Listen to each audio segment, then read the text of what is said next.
Hi everyone, আমি শুভাশিস বিশ্বাস। আমি একজন আর্কিটেক্ট অ্যান্ড সিভিল ইঞ্জিনিয়ার। আমি আজকে মিউজিকের নোটেশন, ওয়েস্টার্ন মিউজিকের নোটেশন সম্পর্কে কিছু কথা বলবো। আচ্ছা, ফার্স্ট অফ অল আমি বলিনি যে মিউজিক কেন আর্কিটেক্টদের জন্য ইম্পর্টেন্ট। মিউজিক কেন আর্কিটেক্টের জন্য ইম্পর্টেন্ট, কারণ মিউজিকের যে প্রোগ্রেশন, যে ইমোশনাল বিষয়গুলো আছে, সেগুলো অনেকটাই আর্কিটেক্টদের সাথে মিলে। ফর এক্সাম্পল, আমরা যখন বিল্ডিং এ ডিজাইন করি, কন্ট্রাস্ট চিন্তা করি, আমরা ভেরিয়েশন চিন্তা করি, আমরা রিপিটিশন চিন্তা করি, আমরা হচ্ছে অর্গানাইজেশন চিন্তা করি, আমরা অর্ডার চিন্তা করি, আমরা হচ্ছে সিকোয়েন্স চিন্তা করি, আমরা হচ্ছে জিওমেট্রিক্যাল প্রোগ্রেশন চিন্তা করি। আমরা অনেক বিষয়ের সাথে আমরা মিউজিকের কম্পেয়ার করতে পারি। হ্যাঁ, অনেক বিষয়। এই জন্য আর্কিটেকচারকে বলা হয় ফ্রোজেন মিউজিক। ফ্রোজেন মিউজিকটা কেন বলা হচ্ছে? যে একটা ফ্রোজেন, মানে যেটার মধ্যে অনেক বিষয় থাকে, কন্ট্রাস্ট থাকে, একটা বিল্ডিং এর যে মিউজিকটা যে ফ্রোজেন হয়ে যাচ্ছে, স্টপ হয়ে যাচ্ছে, একটা মুভমেন্ট স্টপ হয়ে যাচ্ছে, যেটা আমরা দেখতে পাচ্ছি। যেটা মিউজিকের কাছে এটা স্টপ না, মিউজিকের কাছে এটা মুভমেন্ট, চলমান, ডাইনামিক। আর হচ্ছে আর্কিটেকচারের ক্ষেত্রে হচ্ছে মুভমেন্ট হচ্ছে স্ট্যাটিক। সো এটা ইম্পর্টেন্ট, কারণ যারা মিউজিক, আর্কিটেক্টদের মধ্যে যারা মিউজিক করবে, যারা মিউজিক বুঝবে, যারা মিউজিক শুনবে, তাদের ডিজাইন কোয়ালিটি আর হচ্ছে যারা এগুলো থেকে একটু দূরে থাকবে, হয়তো তাদের মধ্যে একটা পার্থক্য থাকতে পারে। বাট মোস্ট অফ দ্যাম যারা মিউজিক, ম্যাক্সিমাম আর্কিটেক্টরা মিউজিক শুনে এবং তাদের ডিজাইন ইমপ্রুভমেন্টের কাজে লাগে। এটা কিন্তু মোস্ট ইম্পর্টেন্ট, যে মিউজিক নট অনলি ফর যা মিউজিশিয়ানরা মিউজিক করবে তা না, মিউজিক অনেক ক্ষেত্রে আর্কিটেক্টদের জন্য ইম্পর্টেন্ট, ইঞ্জিনিয়ারদের জন্য ইম্পর্টেন্ট। দেখবেন আপনি বড় বড় আর্কিটেক্ট, ইঞ্জিনিয়ার, সায়েন্টিস্ট সবাই মিউজিক বাজাতো। সো এটা ইম্পর্টেন্ট লাইফের জন্য। এখন আমরা কথা বলবো মিউজিক নোটেশন সম্পর্কে। যে ওয়েস্টার্ন মিউজিকে এরকম 5টা লাইন থাকে। কয়টা লাইন থাকে? 5টা লাইন থাকে। 5 লাইন থাকবে। 5 লাইনের মধ্যে স্পেস কয়টা? 1টা, 2টা, 3টা, 4টা স্পেস থাকবে। এটা একদম ওয়েস্টার্ন প্রত্যেকটা মিউজিকে ওদের সিম্বলিক হিসেবে এগুলো রিপ্রেজেন্ট করে। এই লাইনগুলোর প্রত্যেকটা নোট আমরা বলবো, আর প্রত্যেকটা স্পেস কয়টা? স্পেস 4টা স্পেস। কয়টা লাইন? 5টা লাইন। এখন আমরা যখন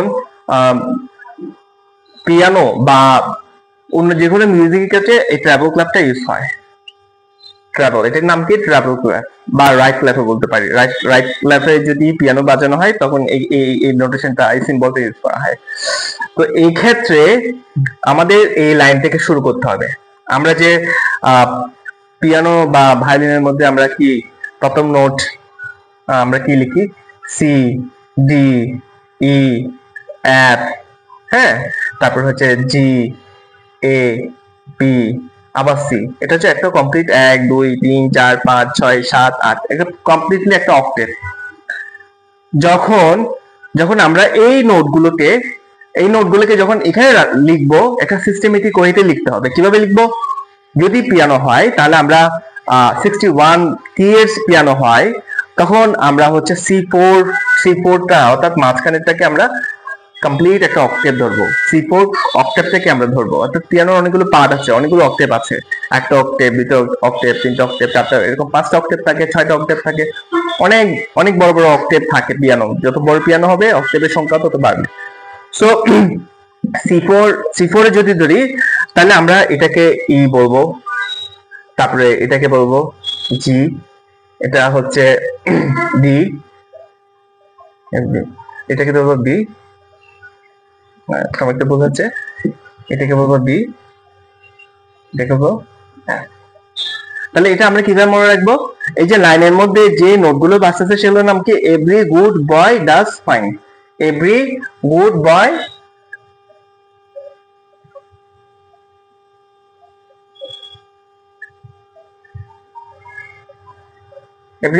ডাজ ফাইন। তাহলে every good boy does fine. তাহলে এই 4টা লাইনের, 5টা লাইনের মধ্যে 5টা নোট বাজতেছে। আর মাঝখানে খালি কি থাকবে? মাঝখানে খালি থাকবে অনলি, এটাকে আমরা বলি F A C E, face. তাহলে এখানে ই এর পরে এফ, এফ এর পরে জি, জি এর পরে এ, এর পরে বি, বি এর পরে সি, সি এর পরে ডি, ডি এর পরে ই, এর পরে এফ। এই নোটগুলো বাজবে। আমরা যে বাংলায় লিখি কি সা রে গা মা, এবার লিখি না, এই সা রে গা মা গুলোকে এখানে রিপ্রেজেন্ট করবে। তাহলে আমরা প্রথম ট্রাভেল গ্রাফের প্রথম লাইনের নোটটা কি হবে? অবভিয়াসলি ই। তারপরে লাইনে হবে জি, তারপর লাইনে হবে জি, তারপর লাইনে হবে জি, তারপরে হবে এফ। এর মাঝখানে যে অপশন স্পেস গুলো আছে, কারণ হচ্ছে এফ এ সি ই, এগুলো আমরা ফিল করবো। এটা ট্রাভেল গ্রাফের ক্ষেত্রে। আর হচ্ছে এখানে এখানে সবসময় একটা লেখা থাকে 4/4। 4/4 মিনস হচ্ছে 4টা কোয়ার্টারে, অর্থাৎ টাইম মেজার। একটা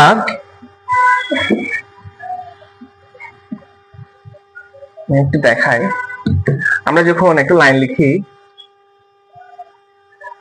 হ্যাঁ, তাহলে 4/4 বিট, হ্যাঁ 4/4 বিট এখানে লেখা থাকে। আমরা যখন বাংলায় লিখি সা রে গা মা, একটা বিট, দুইটা বিট, তিনটা বিট, চারটা বিট, এরকম চৌতালের মধ্যে আমরা 4টা বিট ইউজ করি না? ঠিক সিমিলারলি এখানে এই যে টাইম সিগনেচারের মধ্যে কয়টা বিটের জন্য কয়টা নোট বাজবে? 4টা বিটের জন্য 4টা নোট বাজবে। ধরেন আমি এখানে সা লিখলাম, এখানে রে লিখলাম, গা লিখলাম, মা লিখলাম, তাহলে একটা বিট, দুইটা বিট, তিনটা বিট, 4টা বিট। তার 4টা বিটের জন্য 4টা নোট। মাইন্ড ইট, 4টা বিটের জন্য 4টা নোট, 4টা বিটের জন্য কোয়ার্টার নোট, 4টা কোয়ার্টার নোট আমরা পরে বুঝবো। জাস্ট আমরা মনে রাখবো যে বিট 4টা। এখানে টাইম সিগনেচারের মধ্যে বিট কয়টা হবে? 4টা বিট হবে, রিমেম্বার। আচ্ছা, এটা হচ্ছে কোন ক্লাব? রাইট ক্লাব অথবা ট্রাভেল ক্লাব বলতে পারি। ট্রাভেল ক্লাব, এটাকে ট্রাভেল ক্লাবও বলে। ট্রাভেল ক্লাব, এটার নাম কি? ট্রাভেল ক্লাব বা রাইট ক্লাব বলবো আমরা। ডান হাতে বাজাই বলে এটা ট্রাভেল ক্লাব বলা হয়, ঠিক আছে? Travel club. ওকে, এবার হচ্ছে আমরা যে যারা পিয়ানো বাজায় তাদের জন্য হচ্ছে বেস ক্লাব, যারা হচ্ছে কর্ড বাজায় আর কি। কর্ড সম্পর্কে আমরা একটু বলবো হালকা, তারপর তার আগে আমি একটু এই লাইন সিগনেচার গুলো একটু দেখাই। কয়টা নোট সিমিলার? এটা এভাবে লিখে, ঠিক আছে, এভাবে লিখে, হোয়াটএভার, এভাবে লিখে, হ্যাঁ। তাহলে এখানে সিমিলার 4/4 বিট, হ্যাঁ 4/4 বিট, এটা 4/4 বিট লিখে। তাহলে 4টা বিটের জন্য, 4টা কোয়ার্টার নোটের জন্য 4টা বিট, মাইন্ড ইট। এখন এখানে যে নোটগুলো বাজবে এটা হচ্ছে ট্রাভেল ক্লাব থেকে ভিন্ন। তাহলে এটা হচ্ছে কি?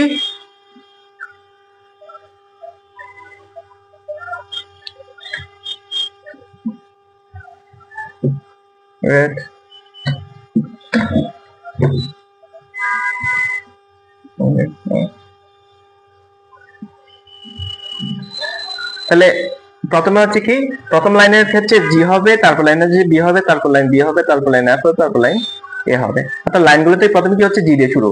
আমরা ট্রাভেল ক্লাবে কি বলেছিলাম? ট্রাভেল ক্লাবে এটা ই দিয়ে শুরু, মাইন্ড ইট। বাম হাত আর ডান হাতের ক্ষেত্রে পার্থক্য আছে। তাহলে শুরুটা করতে হচ্ছে জি থেকে, G B D F A. এটা সময় লাগবে, আস্তে আস্তে প্র্যাকটিস করলে হয়ে যাবে। তাহলে এটা আমরা কিভাবে মনে রাখবো? Great big dog fight animals, great big dog fight animals. 5টা লাইনের মধ্যে জাস্ট এই 5টা নোট বাজবে। এবার স্পেস আছে না? তাহলে কি হবে? A C E G. All cows eat grass, all cow eat grass, মনে থাকবে? All cow eat grass. তাহলে এভাবে আমরা ট্রাভেল ক্লাব, আচ্ছা এটার নাম হচ্ছে কি? এটার নাম বলবো আমরা বেস ক্লাব। এটার নাম বলবো আমরা বেস ক্লাব, এটার নাম বলবো আমরা বেস ক্লাব। এটাও 4/4 বিট হতে পারে, 3/4 বিট হতে পারে, 3/2/4 বিট হতে পারে। অর্থাৎ 4টা বিটে 2টা নোট, 4টা বিটে 4টা নোট, 4টা বিটে 3টা নোট, এরকম হলে এই বিটগুলো চেঞ্জ হয় আর কি, ঠিক আছে? তাহলে আমরা বেস ক্লাব কি, তারপর ট্রাভেল ক্লাব কি, বা রাইট ক্লাব কি, বা লেফট ক্লাব কি, এটা আমরা বুঝতে পারলাম। এবার হচ্ছে আমরা যে নোটগুলো সম্পর্কে জানবো। নোটগুলো কি? আমরা ফার্স্ট অফ অল আমরা দেখি বিভিন্ন মিউজিকে এরকম একটা নোট থাকে, এরকম থাকে, এরকম থাকে, এরকম থাকে, হ্যাঁ। আবার হচ্ছে আমরা যদি এভাবে লিখি এভাবেও থাকে, যদি এভাবে লিখি এভাবেও থাকে। আবার এভাবে লিখলে এখানে একটা, দুইটা, আবার এভাবে লিখলে এখানে একটা, দুইটা, তিনটা, আবার এখানে লিখলে একটা, দুইটা, তিনটা, 4টা থাকে। তাহলে এই জিনিসগুলো কি আসলে? তাহলে আমরা মনে করতে হবে এটা হচ্ছে কোয়ার্টার নোট। এটা কি? Quarter note. আর এটা হচ্ছে এটা যে ডাবল নোট বা হাফ নোট বলবো আমরা। আর এটাকে বলবো আমরা, এটাকে হাফ নোট, আর এটাকে বলবো আমরা হচ্ছে হোল নোট। এটাকে কি কোয়ার্টার নোট, এটা হচ্ছে কি হাফ নোট, হাফ নোট, আর এটা হচ্ছে হোল নোট, এটা হচ্ছে হোল নোট। তাহলে half note, whole note, quarter note আমরা বুঝলাম, এগুলো আমি একটু পরে বলতেছি। এটা ঠিক স্টেমটা উপরে, এটা স্টেমটা ডাউন, এটা আমি বলবো। স্টেম আপ কেন কখন হবে, স্টেম ডাউন কখন হবে, এটা আমি বলবো। আর এটা হচ্ছে আমাদের 18 নোট। যখন 18 একটা নোটে হচ্ছে আপনার 18 বিট হবে, তারপরে এটা হচ্ছে 16 নোট। আর এটা হচ্ছে 32 বিটের জন্য, আর এটা হচ্ছে 64 বিটের জন্য। এগুলো নোটগুলো হয় আর কি। খুব দ্রুত বাজলে তখন এই নোটগুলো আমরা ইউজ করি। আচ্ছা, এখন কথা হচ্ছে আমরা কখন কোয়ার্টার নোট, বেসিক্যালি এগুলোই বেশি ইউজ হয়, এটাও ইউজ হয়। তখন আমরা quarter note, half note, whole note. Quarter note, half note, whole note যখন আমরা বাজাবো, তখন আমরা একটা বাংলায় লিখি সা, সা, রে, গা, মা। তাহলে একটা সিগনেচারের মধ্যে কয়টা বিট? একটা, দুইটা, তিনটা, চারটা। তাহলে এগুলো সবগুলো কোয়ার্টার না, মানে এটাকে আমরা কোয়ার্টার নোট হিসেবে, সাকে আমরা একটা কোয়ার্টার নোট হিসেবে ধরবো। কি ধরবো? Quarter note. হ্যাঁ, কোয়ার্টার নোট হিসেবে ধরবো। তারপর হচ্ছে যদি আমরা হাফ নোট হিসাব করি, তাহলে দুইটাই মিলে আমরা কি একটা হাফ নোট। দুইটাই মিলে মানে এটা দুইটা বিটের জন্য, দুইটা বিটের জন্য হাফ নোট। আর যদি আমরা হোল নোট বলি, পুরোটার জন্য হচ্ছে কি হোল নোট, তখন আমরা এটা ইউজ করবো পুরোটা। অর্থাৎ একটা সিগনেচারে কয়টা বিট বাজবে? হোল নোটের ক্ষেত্রে কয়টা বিট? চারটা বিটে একটা নোট বাজবে। চারটা বিটে কয়টা নোট বাজবে? একটা নোট। আর হচ্ছে এটা হচ্ছে চারটা বিটের মধ্যে কয়টা নোট বাজবে? দুইটা নোট। আর চারটা বিটের জন্য চারটা নোট বাজবে এটাতে, চারটা বিটের জন্য চারটা নোট বাজবে এটাতে। তাহলে এটা পুরা চারটা বিটের জন্য একটা, মানে পুরো সা রে গা মা পা ধা নি সা এর জন্য একটা। আর যদি সা রের জন্য হয় তাহলে এটা। আর যদি সা রে গা মা সবগুলোতে কি, এটা হচ্ছে কি আমাদের কোয়ার্টার নোট। সবগুলোকে কোয়ার্টার নোট ধরবো, বুঝে গেছে? তাহলে এই জিনিসগুলো আমরা যদি জানি, তাহলে আমরা টাইম সিগনেচার আমরা লিখবো কিভাবে। টাইম সিগনেচার আমরা যখন পাঁচটা বিট বাজবে, তখন আমরা কি লিখবো? তখন আমরা এই যে এখানে একটা নোট দিব। তাহলে একটা বিটের মধ্যে একটা, দুইটা, তিনটা,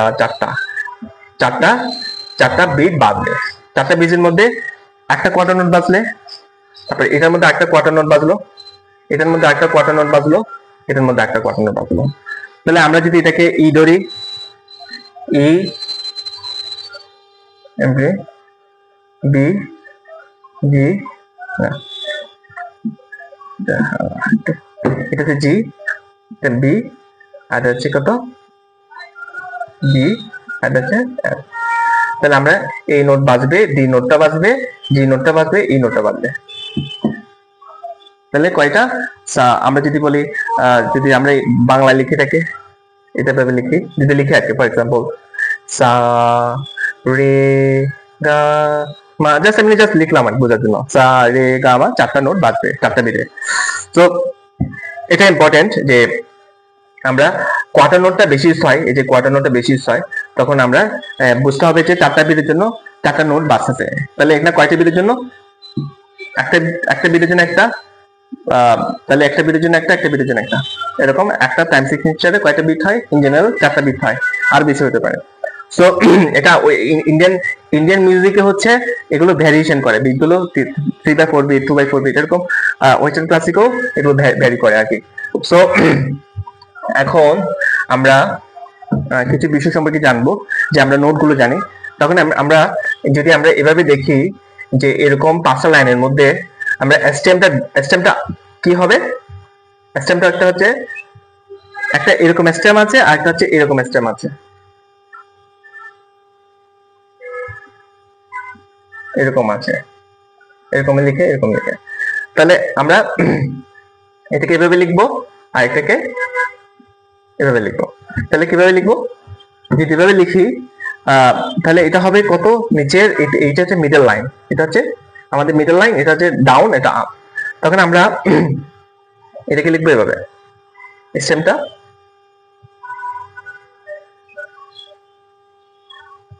স্টেমটা আপ, আর এখান থেকে মিডল লাইন থেকে স্টেমটা ডাউন। তাহলে কি বলেছি, স্টেম মানে এই যে এটা উপরের লাইনটা, এটা আপ, এই দুটা, আর এই মিডল লাইন থেকে এটা হচ্ছে স্টেম ডাউন, স্টেমটা কি ডাউন। তাহলে কখন আপ হবে, যখন মিডল লাইনের নিচে হবে সবগুলো স্টেম আপ, স্টেমটা আপ, আর এই লাইনগুলো হচ্ছে কি ডাউন হবে কখন, মিডল লাইন থেকে শুরু করে সবগুলো হচ্ছে স্টেম ডাউন, আর নিচে সবগুলো হচ্ছে স্টেম আপ। এখানে যদি আমরা আরো নোট লিখতে চাই, হ্যাঁ, তখন এই যে এক্সট্রা যে লাইনগুলো দিব এগুলোকে বলা হয় লেজার লাইন। এগুলো দিয়েও আমরা অনেক নোট বাজাতে পারি। যেমন আমরা কিবোর্ডের মধ্যে অনেকগুলো নোট আছে, হাই নোট, লো নোট, তখন আমরা যদি বাজাতে চাই তখন আমরা এইগুলো ইউজ করব। ঠিক ভায়োলিনের মধ্যে অনেক নোট আছে যেগুলো হচ্ছে একদম হায়ার নোট আর লোয়ার নোট, তখন সেক্ষেত্রে আমরা এই লেজার লাইনগুলো ইউজ করব। হ্যাঁ, লেজার লাইনগুলো পিয়ানোর ক্ষেত্রে অনেক বেশি, ভায়োলিন ক্ষেত্রে অত বেশি হয় না, দুইটা তিনটা যায়, কিন্তু পিয়ানোর ক্ষেত্রে অনেক বেশি যায় এগুলো। আচ্ছা, তাহলে আমরা স্টেম জিনিসটা কি এটা আমরা বুঝলাম। এবার আমরা যে একটা মুভমেন্ট যখন রেস্টিং করে, ফর এক্সাম্পল আমি এটা রেস্ট করলাম, মানে আমি এখানে মিউজিকটা শেষ হচ্ছে, স্টেপে গিয়ে মিউজিকটা শেষ হচ্ছে, বা আমি শেষ করলাম যে এই বিটে গিয়ে মিউজিকটা শেষ হচ্ছে, ঠিক আছে, এই বিটে গিয়ে মিউজিকটা শেষ হচ্ছে। তাহলে কি হবে, আমাদের যে ইয়েগুলো দিব আমরা, যদি হাফ নোট, ফুল নোট, হ্যাঁ, এগুলো যদি মিউজিক শেষ হয় তখন যদি হাফ কোয়ার্টার নোটের ক্ষেত্রে একরকম, তারপরে হোল নোটের ক্ষেত্রে একরকম, হাফ নোটের ক্ষেত্রে একরকম, ফুল নোটের ক্ষেত্রে একরকম, তারপর হচ্ছে আমরা যদি এটা কিভাবে চিন্তা করি, 18 নোট, এটাকে চিন্তা করলে 16 নোট, এটাকে চিন্তা করলে আমি কিভাবে লিখি, এটা হচ্ছে 18 নোট, এটা হচ্ছে 16 নোট, এটা হচ্ছে 32nd নোট, এটা হচ্ছে 64 নোট।